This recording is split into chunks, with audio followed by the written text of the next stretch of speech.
Good afternoon, everyone. I am Malva Daniel Reed. I'm the Assistant Chief Academic Officer for the University of the District of Columbia. We are so excited that you're here for our third webinar series in our Lunchtime Learning series. Today, we're in for a treat. We have Dr. Claudia Rankins, who's a Senior Research Associate for PRISSEM Academic Services, LLC. She's going to introduce herself to us, but I really want you to take an opportunity. This is your workshop, so we want to make sure that you listen and ask as many questions that you've always wanted to ask regarding the NSF process. So Dr. Rankins, I am going to turn it over to you. Well, thank you so much, and thank you for the invitation, Dr. Reed. Good afternoon, everyone. Thank you for giving up your lunchtime to hear a little bit about NSF. You can ask questions at any time. I have the chat right next to me so I can see your questions. So if something comes up as I talk, feel free to ask, feel free to just chime in and interrupt me and get clarity. I've sort of prepared some general information about what you might want to know about NSF. I hope that there is something useful for everyone, at least a useful tidbit. So I'm going to share my screen, and I hope in a second you can see it. It tells me that you can. Now hold on a second, let me just pull the chat over so I can see that. Okay, all right, so I just want to give you, as you can in about 40 minutes or so, give you a brief overview of NSF, and I do want to leave some time for questions at the end, and hopefully you do have some questions of me. So I wanted to start with a quote by my son and boss and business partner, who said, let's imagine the science. I sent you the name. Excuse me, please make sure you have your computer on mute. Thank you, we greatly appreciate that. And this session is being recorded. Yeah, I could hear somebody talk, so. All right, so let me start it again. Let's imagine a science that is made better in ways we aren't yet capable of imagining, because we don't understand what is important and valuable to the people who we have been actively excluding from science.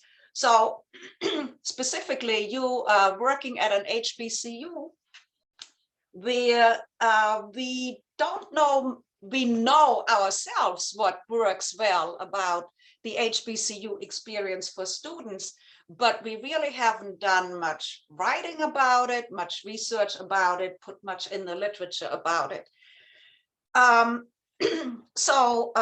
Just briefly who we are. My son started PRISSEM Academic Services in 2005 with the sole goal of helping HBCU STEM faculty thrive. And after I retired, after 12 years of experience as a program officer at NSF for various programs, HBCU Up, HBCU Excellence in Research and Career, I decided to come to work for him and see how we can assist HBCU faculty in writing NSF proposals, getting successful NSF proposals, but then also once they get awarded, administering those proposals and doing the work that needs to be done. Just want to briefly point out that I worked for 22 years at Hampton University, an HBCU. I started out as an instructor. I later became tenured faculty, associate dean, chairman of the physics department, dean of the School of Science. So I sort of know academia, particularly HBCU life at all levels, pretty much, except higher than dean. I never wanted to go there. All right, little bit about NSF. Just want to give you some of the basics that some of you already know. I see there's some experienced PIs on this call.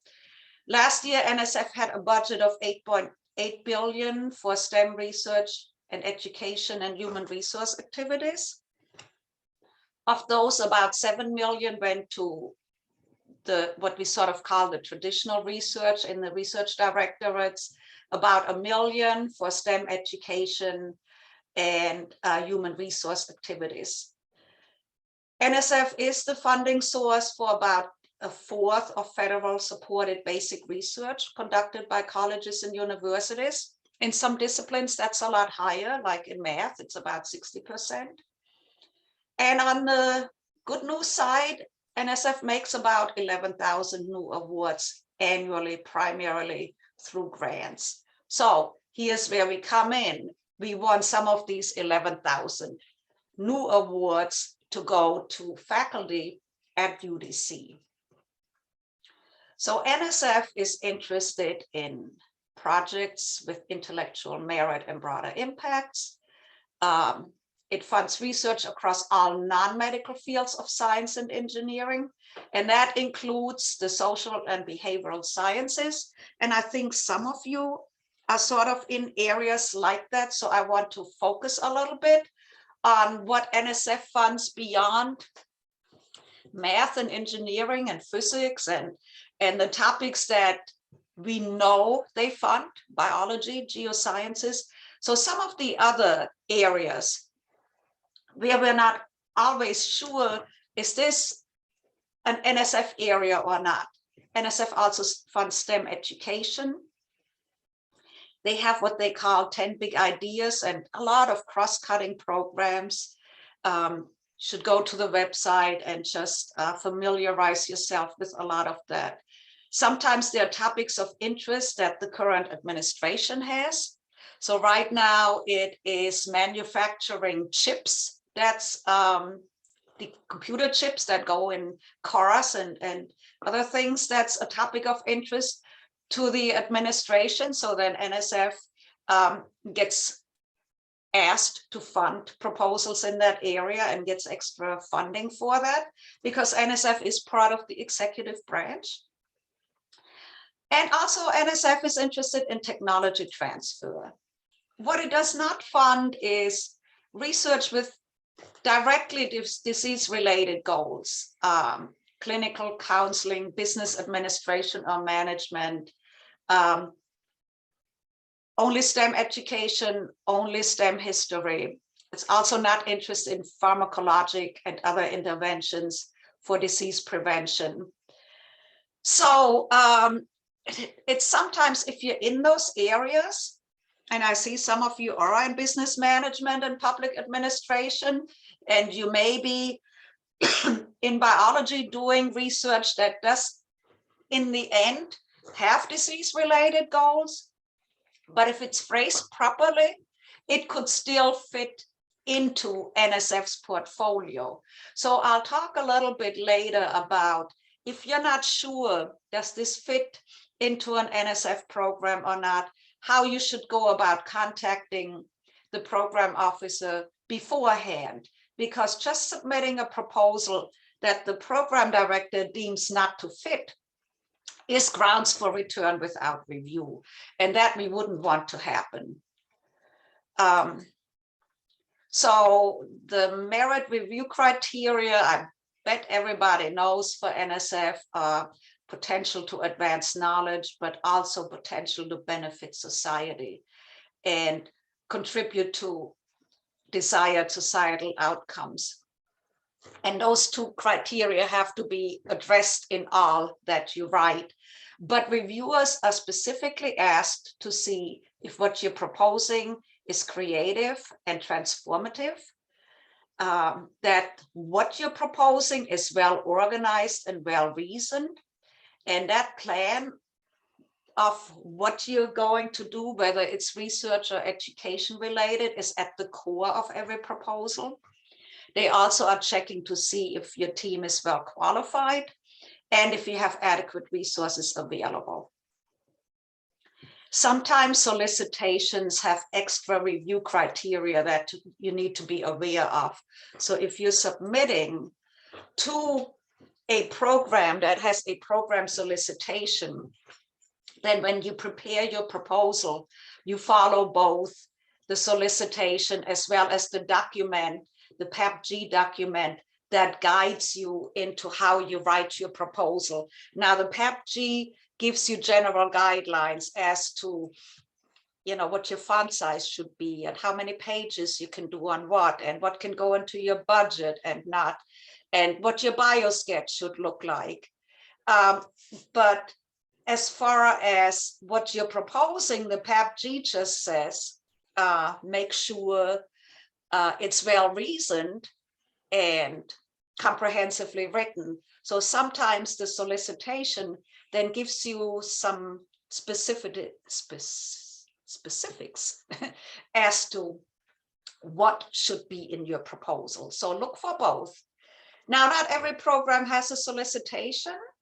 Sometimes there is a program announcement. Those are not widely used. They're like shorter versions of a solicitation. Most research programs just have a program description. Like if you're submitting a proposal, say to math in the area of probability, the webpage will just say, send in a good probability related proposal. And that's about all the guideline you get, in addition to what the PAPPG does.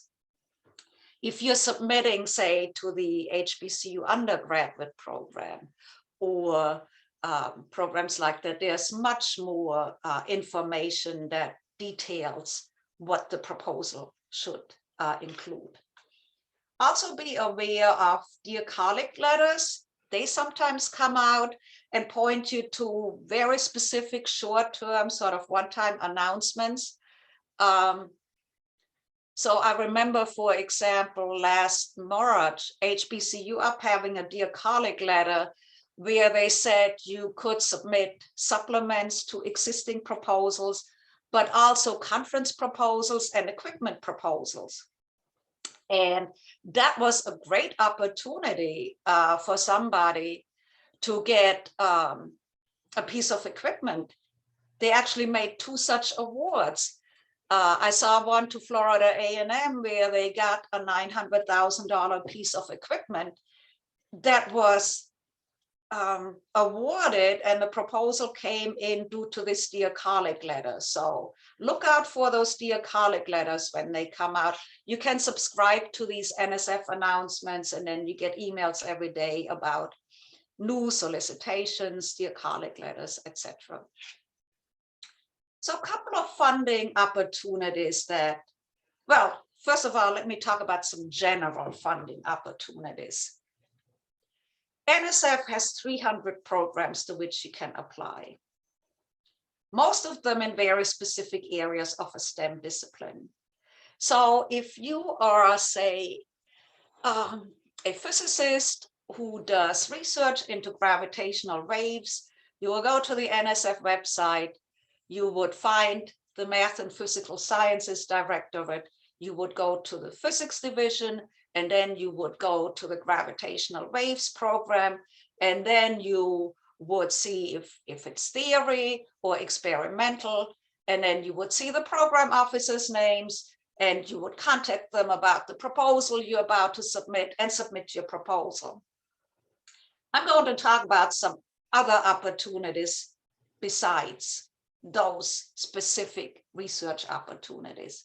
So first of all, and I'll talk about these a little bit more, there are 2 programs solely for PIs at HBCUs, and you should take full advantage as an HBCU of the HBCU Up and HBCU Excellence in Research programs. I know who's going to submit this year to HBCU Up. So I've seen that UDC has taken full advantage for this year of what's available in HBCU Up. But you could go ahead and start planning for next year. NSF has programs that cut across disciplines and directorates. There is a program in particular called RAISE, R-A-I-S-E, that you could look up that tells you how to deal with proposals that cut across disciplines and directorates. Selected programs have dissertation fellowships and postdoctoral programs. So if you have graduate students, or if you know of anybody who is a postdoc or about to become a postdoc, they could get fairly generous funding from NSF for that. The Graduate Research Fellowship, which provides direct support for graduate students at the beginning of their study, is one to look at for your seniors who are undergraduates who could apply for that if they're going to graduate school. And just a reminder that no matter what the proposal is that we're talking about, all of them are being evaluated using intellectual merit and broader impacts, including workshops and conferences, equipment proposals. There are proposals called EAGER, which are for research that's a little untested and experimental and maybe not quite ready for the regular research program. So if you need a little bit of funding to sort of test something out, you can talk to a program officer about an EAGER proposal. There are rapid proposals that you can submit in response to, say, disasters that happen. Sometimes, you know, people send in proposals right after a hurricane to study what happened to the coastline, or things that can't wait to be studied. NSF also has programs that simply provide scholarship support for STEM students. And then there is the Research Experiences for Undergraduates program, which provides research experience to undergraduate students. So if you're interested in any of these funding opportunities, you need to talk first to a program officer. And again, I'll give you some tips a little later on how to do that. All right. Now next. Oh, so I wanted you to, before we go on and talk a little bit about specific funding opportunities, see some titles of some recently funded NSF proposals that I thought were a little bit different. So in other words, you might say, wow, I didn't know NSF funded that. So for example, I saw NSF funding a workshop, and workshops are usually between $50,000 and $100,000. This one was about $75,000 on Buddhism and comparative constitutional law.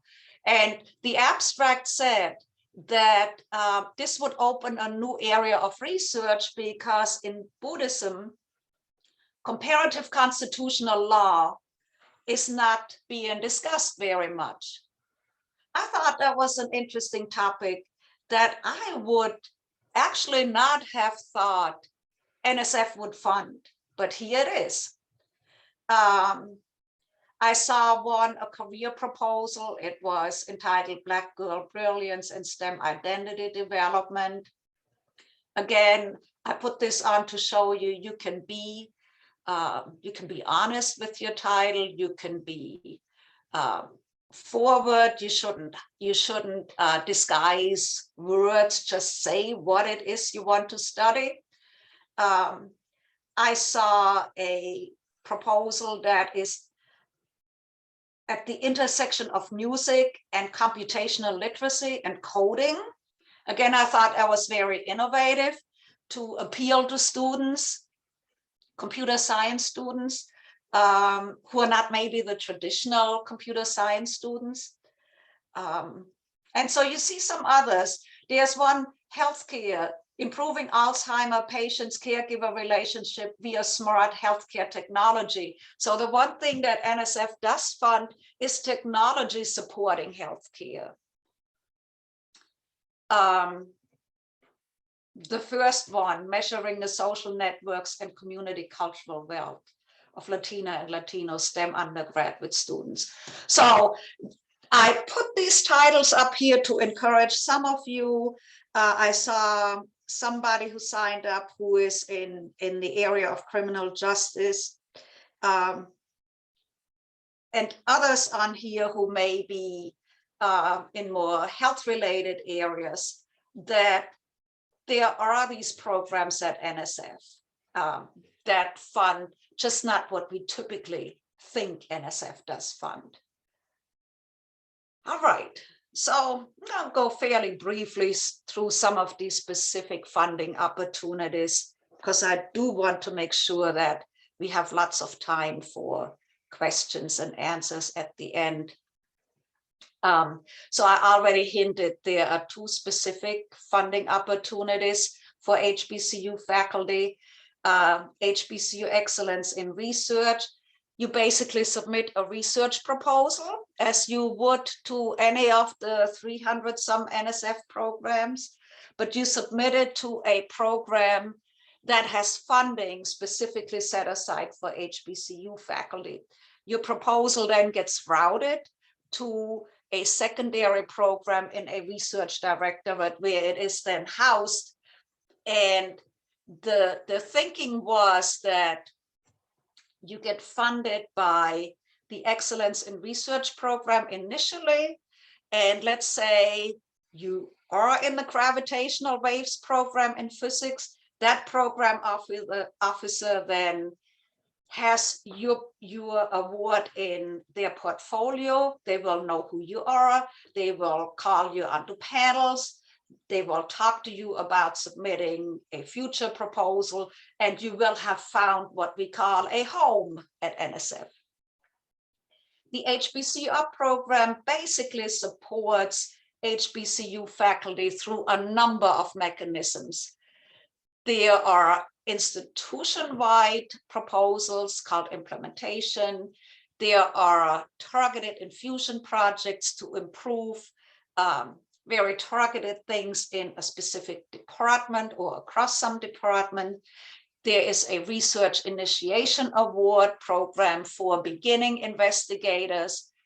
There is a track called broadening participation research for those of you who want to study in the education and social science setting, what works and what doesn't work. So HBCU Up has a number of tracks that you can find, hopefully, something that appeals to you or fits into what you want to do.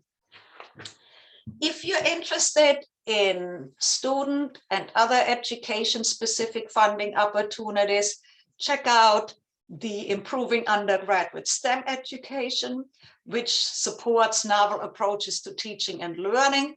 They have various tracks, from sort of smaller track 1 to larger track 2 proposals.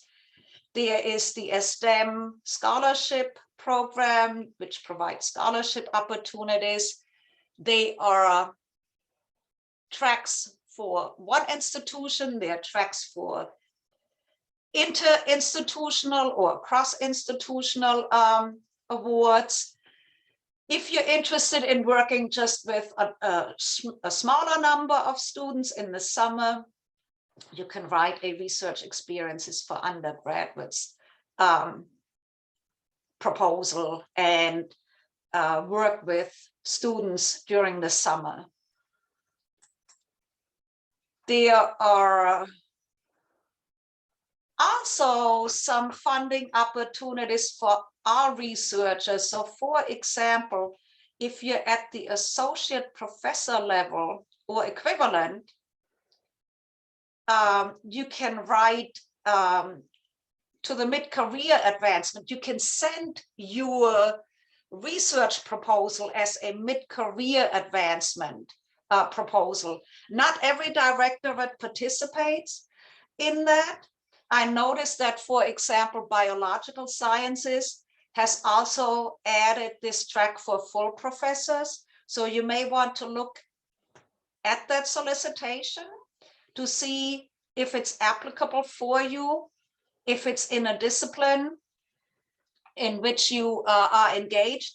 And it is particularly for faculty who sort of maybe haven't done research in a while and want to build a new program, or it can build on current research, but maybe had a little break in doing research.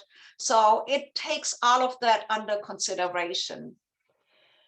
I'm pretty sure UDC is considered a predominantly undergraduate institution now. I'm not altogether sure, because it depends on how many doctoral degrees you award per year. But if you are considered a PUI, you can look at the facilitating research at PUI solicitation. And lastly, if you're an assistant professor who is not yet tenured, you're on tenure track or in an equivalent position, I do want you to encourage you to consider NSF's most prestigious award for early career faculty, which is called the Career.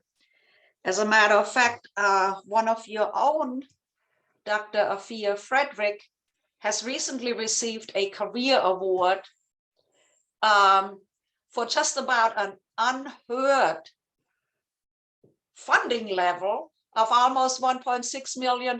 So not each career proposal provides such generous funding, but she made a case for that, and it was well received by reviewers. So I want to encourage other UDC faculty who are at the assistant professor level to look into the career solicitation. Those proposals are due next July, so you'd have plenty of time to write your proposal.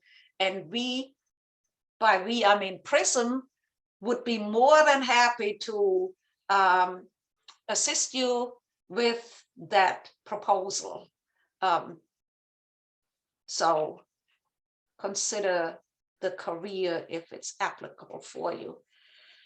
Lastly, because I noticed some of you are not in areas that sort of where your research can be identified by directorate. In other words, most of you on this call are not engineers or biologists or physicists, but in other areas from what I see from the list. So I wanted to point you to the Social, Behavioral, and Economic Science Directorate, which offers many funding opportunities for research in those disciplines. Just briefly, that directorate offers postdoctoral fellowships as well. They offer some programs offer dissertation fellowships. There are two programs that focus on broadening participation. There's a program called Build and Broaden. There's a program called The Science of Broadening Participation. Now, the only problem I see with the SBE Directorate is that out of the $8.8 billion that NSF receives, this whole directorate only has funding at a level of about 300 some million, which is a fairly small portion of the NSF budget. So most programs have fairly small budgets, but I just want to click just really briefly on the website to show you some of the programs. And I know this is very small, and I don't want to read every single program that they have available, but just to show you the depth and the breadth of programs available in the Division of Behavioral and Cognitive Sciences, for example. There are programs in archaeology and anthropology, as well as linguistics. A lot of things related to computer science and social sciences,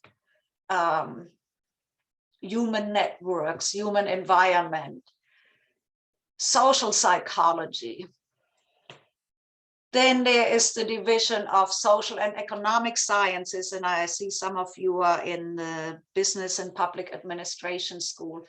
With economics, law and science, there is a program in methodology, measurement, and statistics.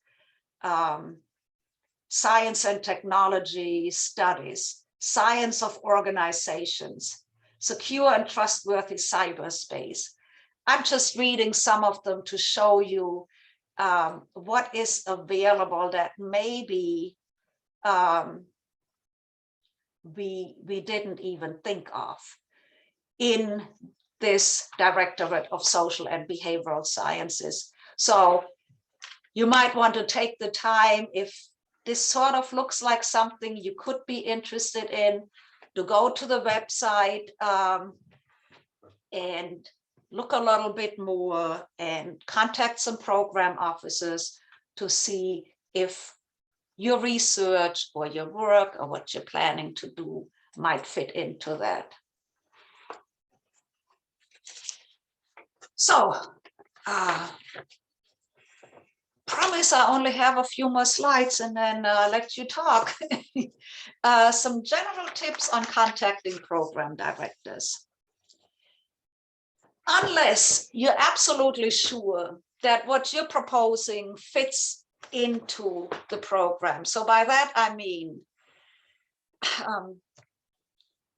if you are submitting, if you're a mathematician and you're an algebraist and you're submitting a proposal to the algebra program at NSF, you know that fits. You don't really have to contact the program officer, even though it may not be a bad idea to introduce yourself. But in general, sending an email is always better than calling. I don't know if anybody still calls these days, but don't be surprised if no one answers the phone. Send an email. If you don't get a response, it is okay to follow up after a few days. So don't feel you're bothering anybody. It is the program officer's job to be available to you, to answer your questions. They are overworked and get a lot of emails, so sometimes something falls through the cracks. So do follow up. And I would even say, if a program officer, excuse me, fails to respond, check out the name of the deputy division director in that division and send them an email and say, I emailed various times and didn't get a response. Do not mass email. And by that, I mean, there are some programs that have 5 program officers listed, or let me just say multiple program officers. Don't send an email and address it to 5 or 10 people. In that case, no one will respond to you because everybody will sort of like, well, somebody is responding, but in the end, that's not a good outcome. So only talk to one. Now, if there are multiple program officers and the first one just doesn't respond, then go down the list and write to the next one and so forth. And be specific in what you're asking for. So the kind of things to ask for are advice on where to submit an idea, feedback on whether the idea fits into a program, and I call this a one-pager. So if you have an idea and you think NSF is a good place to submit to, write your idea in a one-page document. No more than 1 page, it can be less. So talk a little bit about what your goals and objectives are, maybe in a sentence or so, address the intellectual merit and broader impacts so that the program officer knows, you know, the NSF review criteria. And when I say get feedback, don't ask, is this a good or bad idea? Because program officers can't judge what you're submitting. Ask, does this program fit into your program well? If not, can you suggest someone else I could send this to? Or do you think this doesn't fit NSF at all? Can it be modified to fit NSF? So those are the kind of things you can ask, but you can't ask, people to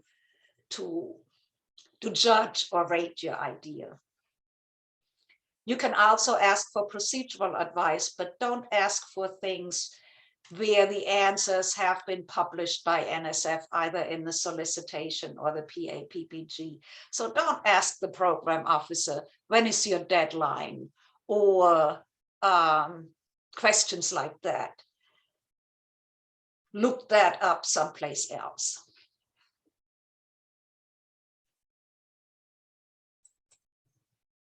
And lastly, I want to encourage you, and I entitled this slide, Be an Influencer in the Broader Science Community.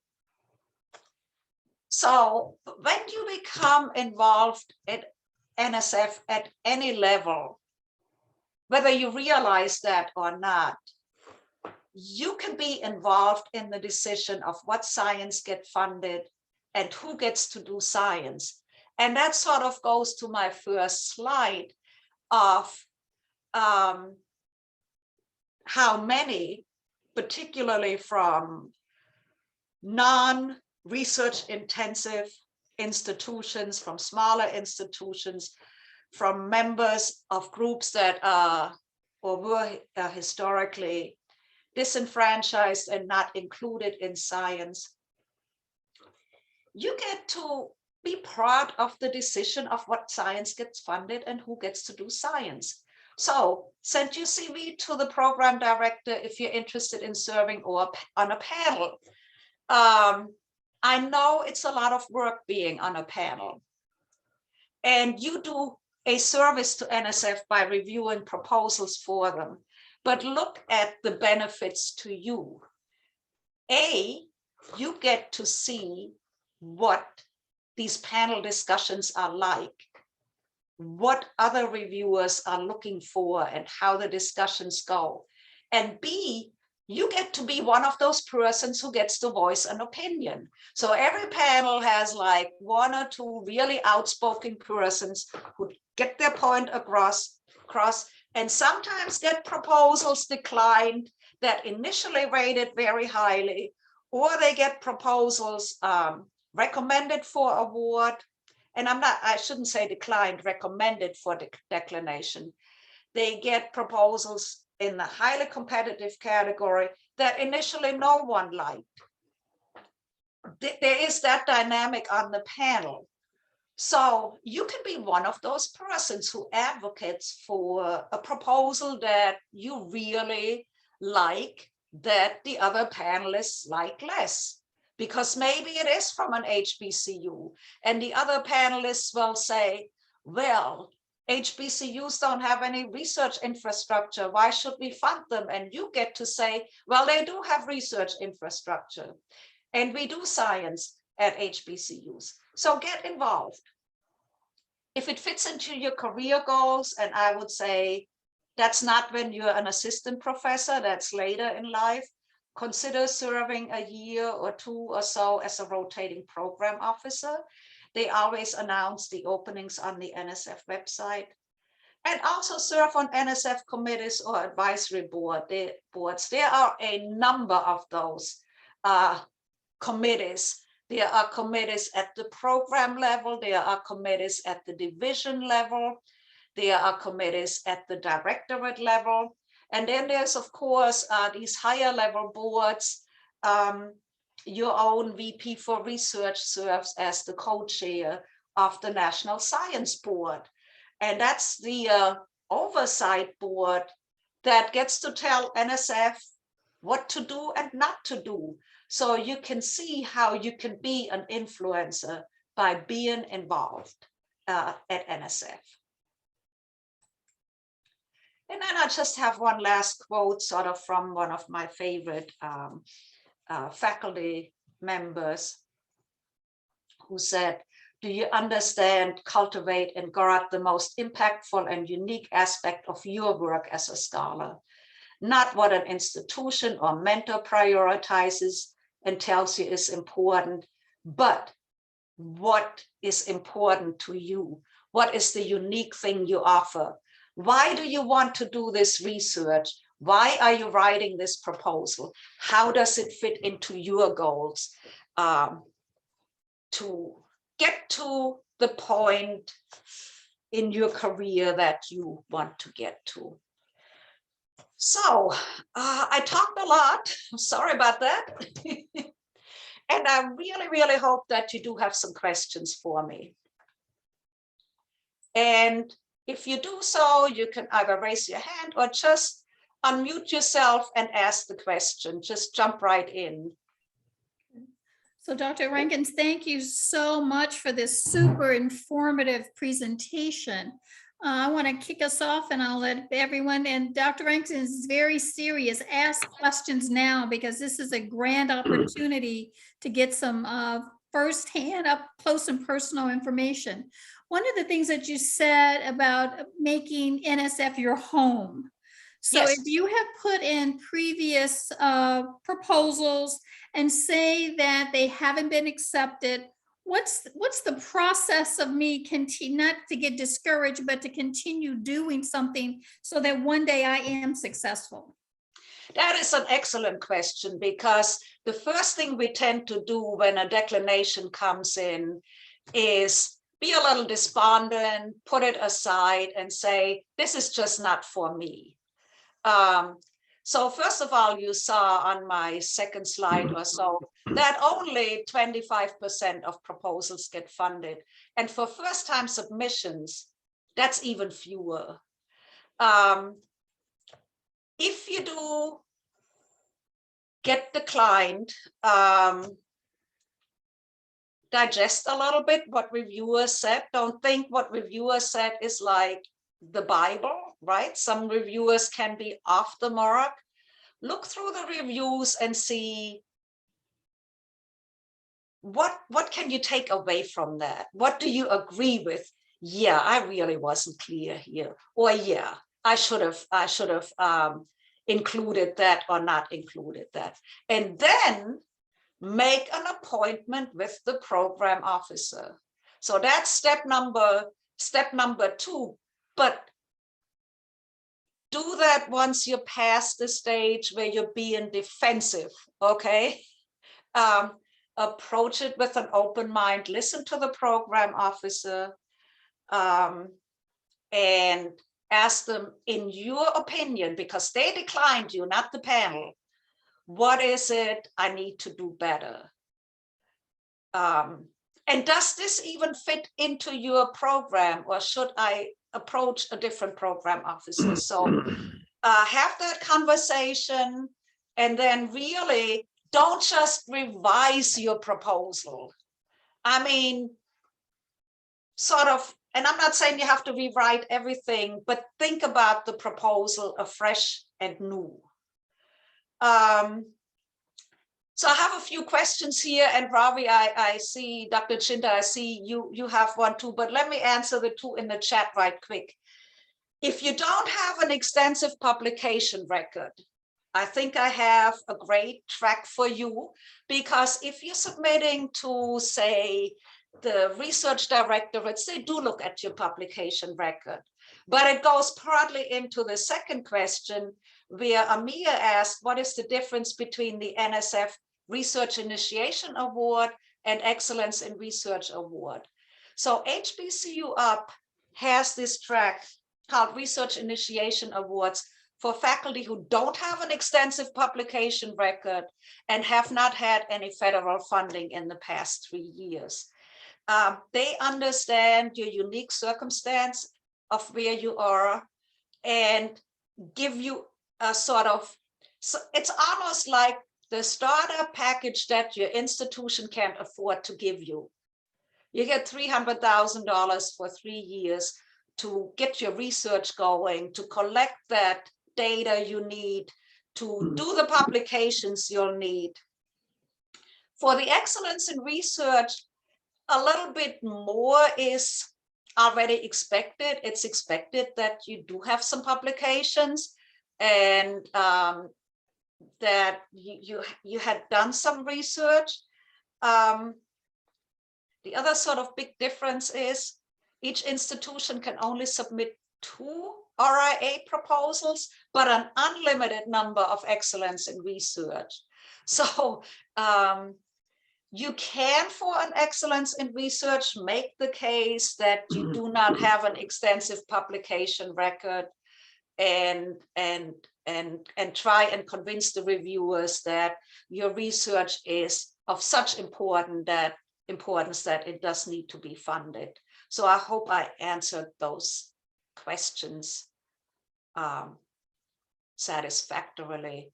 Also, in the excellence in research track, your proposal actually gets sent to a program in the research directorate.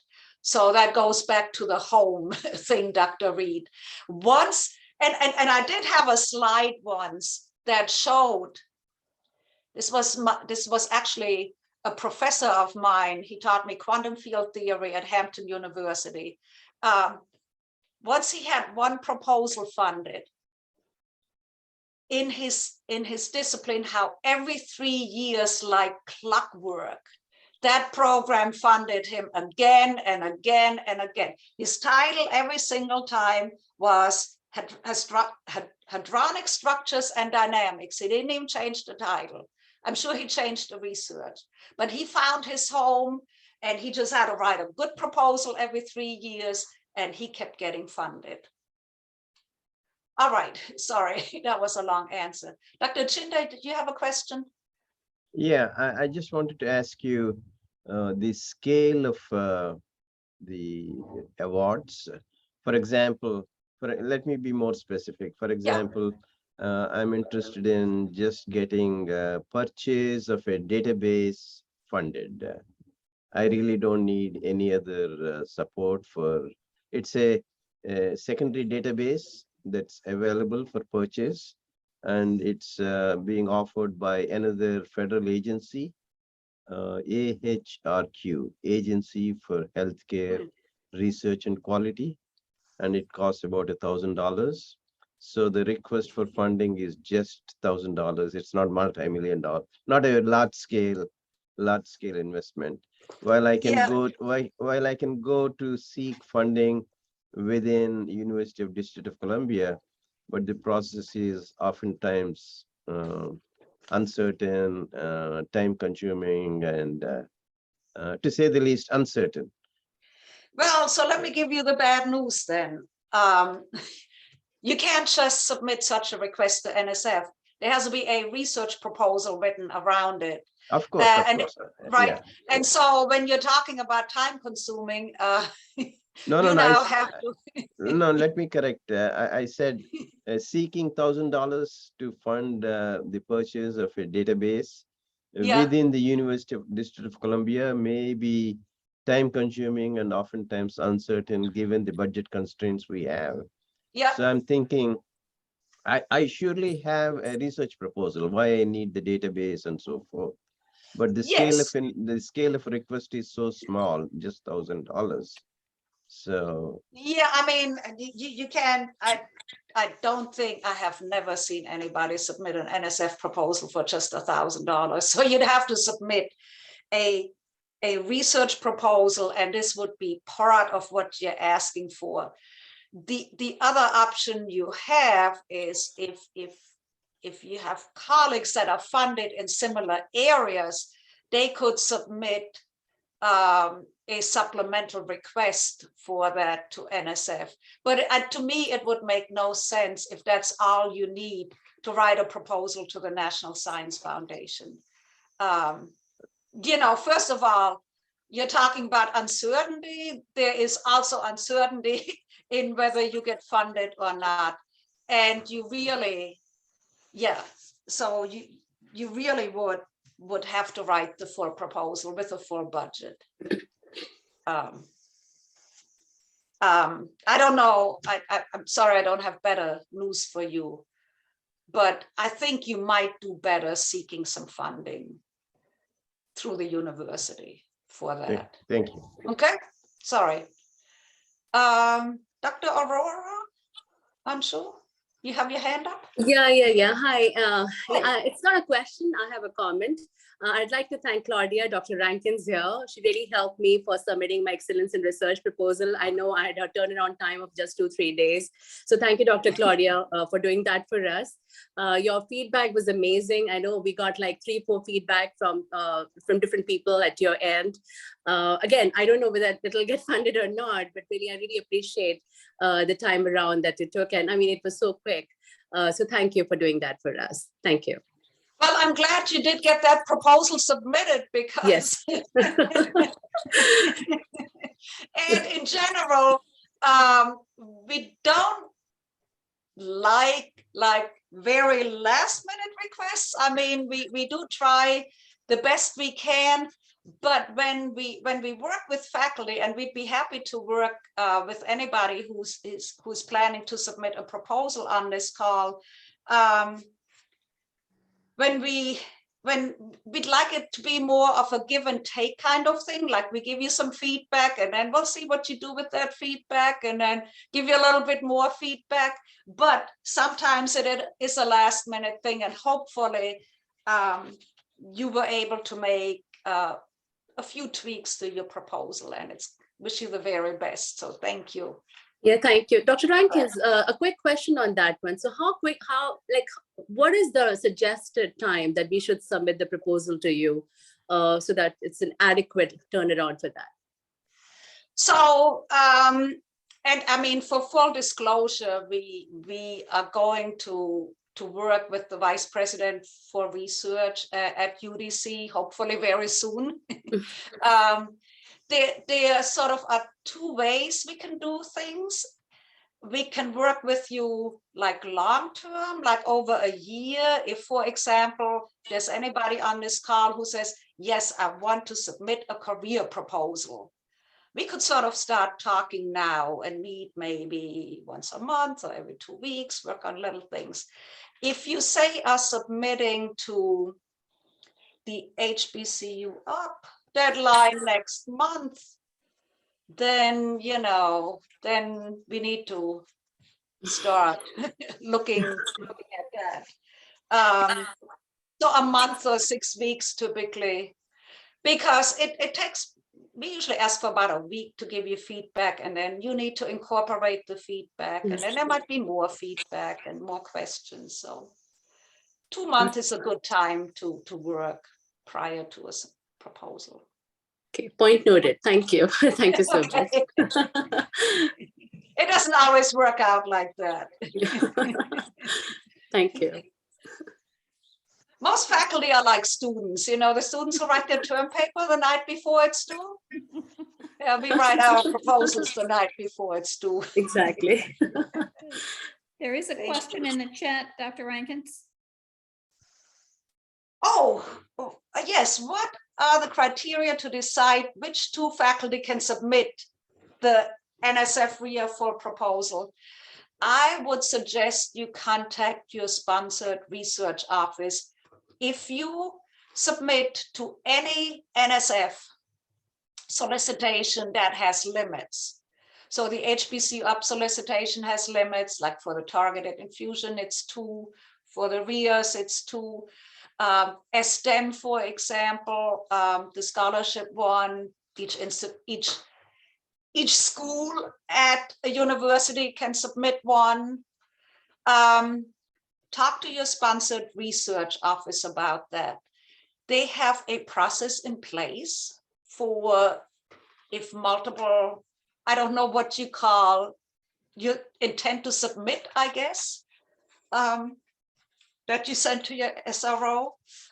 Make sure you know early enough whether you'll be chosen as one of the 2 who can submit these proposals. But yeah, that's between you and the sponsored research office. How they make that determination, I don't know.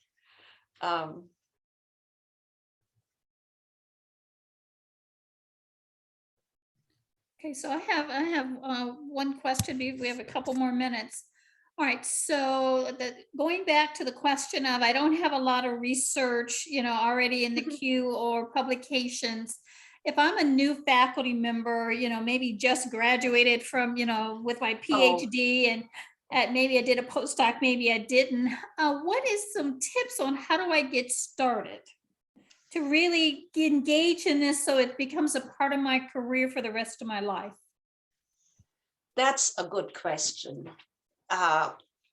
So that's probably a whole other talk, because thinking back myself, right? When you're starting new, whether it's tenure track or not, you tend to be pulled in so many different directions, right? You have to teach all these new courses. You want to do a good job with your students. You have all these commitments your department has for you. And so there are these things that we must do because we can't not teach our class, right? Or not go to the department meeting. So to sit down and think and have a plan for, what is my plan for research? What research do I want to do? Where do I want to get it funded? In what time frame do I want to start, in my first year or second or third year, not put that off too long? Can I meanwhile write some publications from my dissertation? Have I written a couple of papers out of that?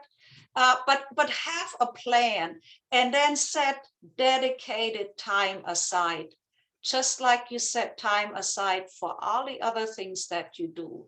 Set every week some time aside for the research, even if you don't do the research yet, even if you haven't written the proposal yet.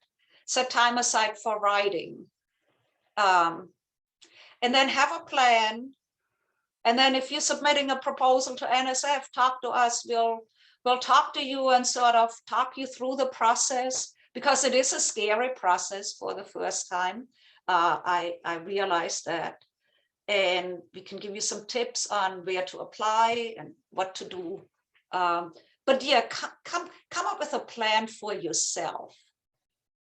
Sort of like that last slide that I was telling you about. What is the unique thing you offer? What is impactful to you? Not what you should chase after. And I've seen so many young faculty go, I'm going to write this grant to here and that grant and that one. Don't do that sort of shotgun approach, but be very targeted in what you're going after, because you don't have enough time in your day to go after things that just won't pan out. Okay.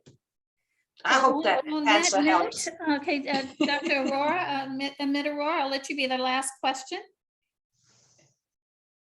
Well, not really a question. I just wanted to thank both Dr. Rankins and you, Dr. Reed, for organizing this. This has been very, very insightful, and a lot of new things I was able to do. So thank you so much, Dr. Reed, for organizing this, and Dr. Rankins for the insightful presentation.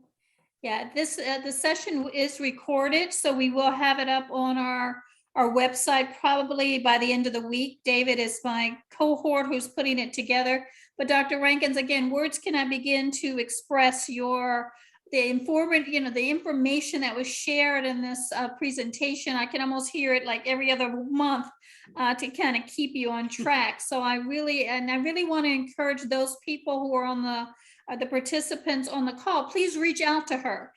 She's actually indicated that there may be an opportunity through UDC to reach out to her, but also she really has come to us early in February and now again in October. So she's really dedicated to ensuring that UDC faculty, does have a voice in submitting grants and also from the NSF. So Dr. Rankins, I want to say thank you from the University of the District of Columbia.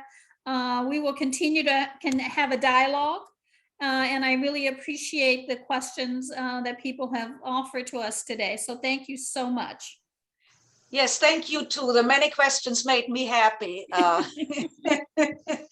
I hope everyone was able to take away something from this talk. So Dr. Reed, thank you so much for having me. And anytime you want me to come back, I'm happy to do so. Okay. Because we can delve a little bit further into some details if you wish, but Okay, thank you. Thank you so All right, much. so everyone have a wonderful rest of your afternoon, and this concludes our workshop for today. Thank you so much. Thank Thank you. you.